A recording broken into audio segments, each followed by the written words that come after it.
Chapitre police, page d'avertissement. Lorsque si vous poussez, vous aurez probablement à dealer avec les polices. Donc, une fois de temps en temps, il faut que je leur parle. Parce que l'autre veut parler, fait que c'est toujours mieux de... un petit peu poli, on va dire. Ils ont un rôle à jouer dans la société. Quelquefois, l'interaction peut être positive ou négative, autant pour eux que pour vous. Puisque ce livre se veut d'être positif, alors nous ne regarderons seulement que des épisodes positifs. Dépendamment des pays ou des régions, il y a des endroits où le pouce est légal, toléré, et d'autres endroits où il est absolument illégal. Je vous conseille fortement de ne pas pousser où il est clairement indiqué qu'il est illégal de le faire. Habituellement, si vous poussez à un endroit où c'est défendu de le faire, lorsque la police arrivera, elle ne sera pas très contente. Ils seront dans leur plein droit, ce qui pourrait être agrémenté d'une amende ou de relocation ou d'arrestation. Avec tout ce qui se passe de nos jours, ordinairement, il n'exerce qu'un contrôle. Il se peut que cet endroit ou région est réputé pour être dangereux tant pour le pousseux que pour ceux qui embarquent. Peut-être que quelqu'un ait déclaré disparu ou qu'il y a eu un méfait commis dans les environs et que vous fitez, ça veut dire vous fitez, la description du suspect, ou qu'ils font seulement un contrôle de routine. Mais quelquefois, vous pourrez peut-être les aider, ou peut-être bien même qu'ils vous aideront. Dieppe, France, 3 septembre 1997. Étant assis à l'arrière d'un panier à salade, c'est-à-dire un fourgon policier, je servis d'interprète à la police française de la région. Bon, qu'est-ce que je faisais là? À peu près 10 minutes avant un carrefour des routes 920 et 925, s'était produit un accident. Une jeune famille britannique, père et mère d'une trentaine d'années, une petite fille de 9 ans ou 10 ans et un petit garçon de 6 ou 7 ans, cette famille tentait de prendre le traversier pour retourner en Angleterre. Il ne leur restait que 1 ou 2 kilomètres avant d'arriver à l'embarcadère du traversier. Mais lorsqu'ils s'immobilisèrent au feu jaune devenant rouge, ils devaient tourner à gauche, fait que les autres ils ont arrêté. Un petit camion les frappa légèrement à l'arrière. Pas beaucoup de bruit, mais beaucoup d'émotion. Je fus témoin auditif seulement de l'accident puisque je venais juste de traverser ce carrefour sur la verte et venais tout juste de déposer mon pack-sac à terre. J'ai traversé, moi, il était bas. J'ai mis mon pack-sac à terre. Pendant que je traduisais du français à l'anglais pour la famille et de l'anglais au français pour les policiers, je réconfortais aussi les 2 enfants qui sanglotaient. Pas de blessures, rien que des peurs. Avant que chacun se quitte, le père britannique s'assura d'avoir mes coordonnées postales au Canada. Avant de quitter le carrefour, je demandai aux policiers qui reportaient si là, c'était un endroit sécuritaire pour pousser. Tu sais, ils demandaient si c'est une bonne place. Hein? Ils me dirent bien sûr que oui. Je leur répondis, regardez ce qui vient d'arriver. Ils rirent et partirent. À mon retour au Canada, m'attendait à la poste une demande de spécifications techniques de l'accident provenant de la compagnie d'assurance et d'avocats de la famille britannique. Heureusement que tout juste avant de recommencer à pousser ce jour-là, dans mon cahier de notes, j'avais dessiné un croquis de l'accident avec zone d'impact et numéro des routes, que je retranscrivis sur le formulaire. Plus tard, je reçus de la même firme une lettre de remerciement. Grâce à mon envoi, le dossier était désormais considéré clos. C'est sûr que la famille britannique disait c'est le gars qui nous a rentré dedans, puis tel bien que le gars il a dit ben, il veut dire autrement. En fait, le gars, le pauvre, le camionneur, il avait été 18 mois au chômage. Il venait juste de pogner à job.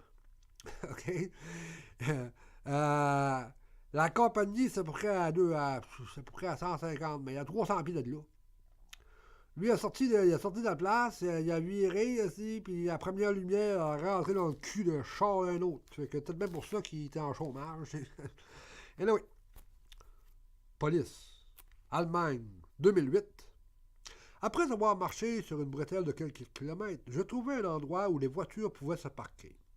Vous m'excuserez pour le manque de précision de l'endroit où je me trouvais. J'étais quelque part, pas une ceinture comme d'habitude, en Allemagne, revenant de quelque part en France, m'en allant quelque part en Suisse, probablement Fribourg, ma ville préférée en Suisse. Au bout de 10 à 15 minutes, une voiture de police arrive avec les flashs. Ils me disent en allemand quelque chose, je leur répondis « Bitte sprechen Sie Deutsch little ». Excusez, je parle peu d'allemand. Ils me demandèrent si je parlais anglais. « Yes, sir ». Ils prétendaient que j'étais sur une autobahn et que je n'avais pas le droit de faire du pouce là. Je leur dis que j'avais marché plus de 4 km et que je n'avais pas vu de pancarte autobahn. J'ai sorti un petit village, moi, il y a la route, je la suis, là, ça vire, d'un coup, ben, il y a une place, j'ai arrêté, puis les policiers sont arrivés. Clac. Après s'être consultés entre eux, ils m'affirmèrent que c'était une nouvelle autoroute et qu'elle faisait partie de l'autobahn, mais me semble-t-il que les pancartes d'autobahn n'avaient pas été encore posées. Il était pas là encore. Mais que je ne pouvais définitivement pas faire de pouce là. Alors, ils contrôlèrent mon passeport dans le système, vu mon ancien casier judiciaire, tu sais, pauvre l'autre. Ils devinrent, à juste titre, un peu plus sur leur garde. Question. Do you have drugs? Avez-vous de la drogue? Réponse. No. No. Question. Do you have weapons? Avez-vous des armes? Réponse. No. No. C'est des mots. No. Ils m'informèrent qu'ils devaient conduire une fouille, donc je devais vider toutes mes poches. J'ai fait ça.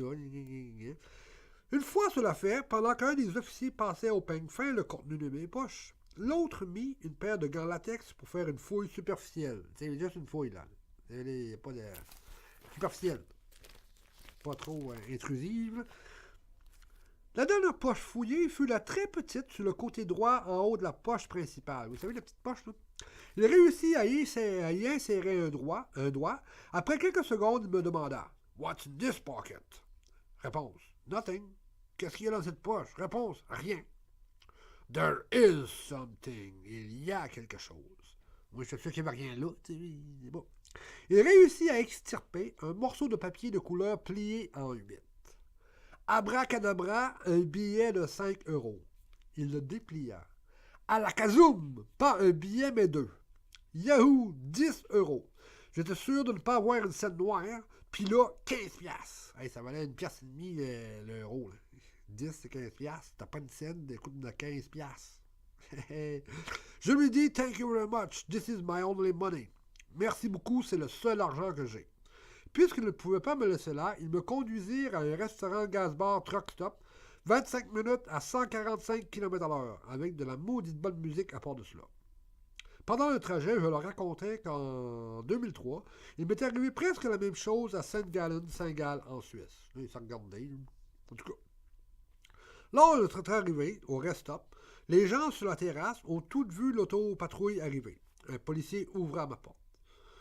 Les quelques 20 personnes à l'extérieur me regardèrent avec inquiétude et pour cause.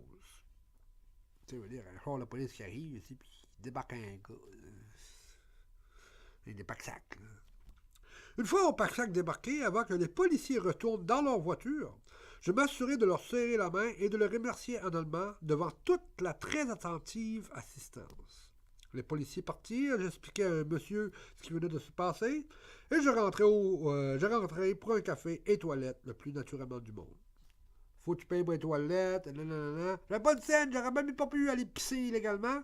Puis là, ben, on va pisser, puis on va se pogner un café. Chapitre police, Saint-Gall, Suisse, 19 décembre 2003. Les Alpes sont de très grosses montagnes, la preuve.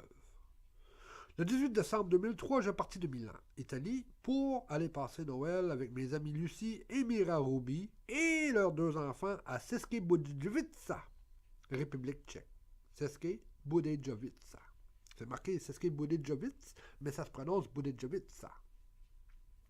J'ai décidé donc de traverser en Suisse. En Suisse, tu ne fais pas le tour des montagnes. Tu passes à travers dans les tunnels. Les petites routes peut-être, mais les autoroutes, non, tu passes à travers. Je disais donc que mon plan d'attaque était de traverser en Suisse jusqu'à Saint-Gall, bifurquer vers l'Autriche, 30-40 km, rebifurquer par le sud-est de l'Allemagne et rentrer en République tchèque. Une fois là, passer par Český Krumlov, la plus jolie petite ville que j'ai vue en République tchèque, et continuer chez mes amis. Avant de me coucher dans ma tente, quelque part autour de l'entrée de l'autoroute faisant Italie-Suisse, je traversais un petit village italien. Checkez bien ça.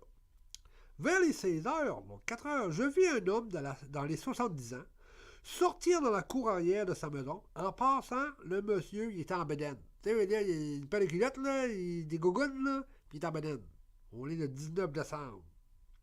Je l'ai vu de mes yeux vus aller à son petit jardin et choisir parmi ses plants de tomates celle qui serait assez mûre pour être invitée pour souper.